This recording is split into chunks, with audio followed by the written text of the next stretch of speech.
আসসালামু আলাইকুম ও নমস্কার। স্বাগতম নিউজ প্রবাসীর আজকের বিশেষ সংবাদ বুলেটিনে। আমি মোসাম্মদ তাজবিতা তাসলিম অন্তরা। আশা করি দেশের ও দেশের বাইরের আপনারা সবাই ভালো আছেন। আজকের বুলেটিনে থাকছে 5টি গুরুত্বপূর্ণ সংবাদ। চলুন শুরুতেই এক নজর দেখে নেওয়া যাক আজকের প্রধান শিরোনামগুলো। ভূমধ্যসাগরে 10 দিন ভাসছিল নৌকা, 10 জনের করুণ মৃত্যু।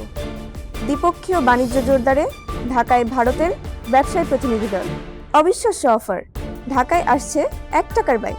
টাঙ্গাইলে অন্ধবিশ্বাস, মৃত্যুর 3 দিন পর কবর ঘিরে ওঝার ঝাড়ফুঁক। জানা অজানা বিশ্বের সবচেয়ে কঠিন পরীক্ষা হয় কোন দেশে? এতক্ষণ শুনছিলেন সংবাদ শিরোনাম, এবার বিস্তারিত।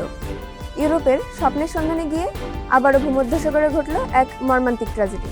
লিবিয়া থেকে 42 জন যাত্রী নিয়ে গ্রিসের উদ্দেশ্যে রওনা হওয়া একটি ইঞ্জিন চালিত নৌকা মাঝপথে পথ হারিয়ে ও জ্বালানি ফুরিয়ে প্রায় 10 থেকে 11 দিন সাগরে ভাসতে থাকে। রোদ, অনাহার ও পানির অভাবে বোটে থাকা 10 জন যাত্রী প্রাণ হারান, যাদের মধ্যে 9 জনই ছিলেন বাংলাদেশি। জীবিত উদ্ধার হওয়া এক প্রবাসী জানান, সাগরে লাশে পচন ধরতে শুরু করলে বাধ্য হয়ে মৃতদেহগুলো পানিতে ভাসিয়ে দেওয়া হয়। গত 13ই আগস্ট মিশরের মার্শা মাত্রুহ উপকূলে স্থানীয় পুলিশ ও কোস্টগার্ড নৌকাটির জীবিত 29 থেকে 30 জন যাত্রীকে মুমূর্ষ অবস্থায় উদ্ধার করে হাসপাতালে পাঠায়।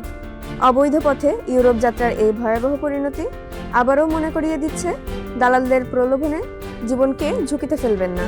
বাংলাদেশ ও ভারতের বাণিজ্য ও বিনিয়োগ সম্পর্ক জোরদার করতে ভারতের শীর্ষ শিল্প সংগঠন কনফেডারেশন অব ইন্ডিয়ান ইন্ডাস্ট্রিজ এর এক 18 সদস্যের উচ্চ পর্যায়ের ব্যবসায়ী প্রতিনিধি দল ঢাকায় পৌঁছেছে। 2 দিনের এই সফরে ভারতীয় ব্যবসায়ীরা বাংলাদেশের অর্থ, বাণিজ্য ও পররাষ্ট্র মন্ত্রণালয়ের গুরুত্বপূর্ণ কর্মকর্তা সহ FBCCI এবং বাংলাদেশ বিনিয়োগ উন্নয়ন কর্তৃপক্ষের সাথে উচ্চ পর্যায়ের বৈঠকে অংশ নেবেন।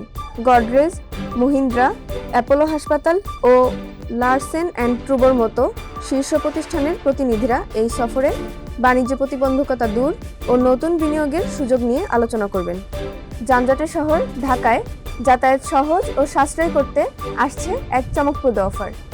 মাত্র 1 টাকায় bike training service. Ride sharing ও বাইকিং জগতে নতুন গ্রাহকদের আকৃষ্ট করতে বিভিন্ন প্রমোশনাল ক্যাম্পেইনের আওতায় 1 টাকার বাইক রাইডের সুসংবাদ আসছে।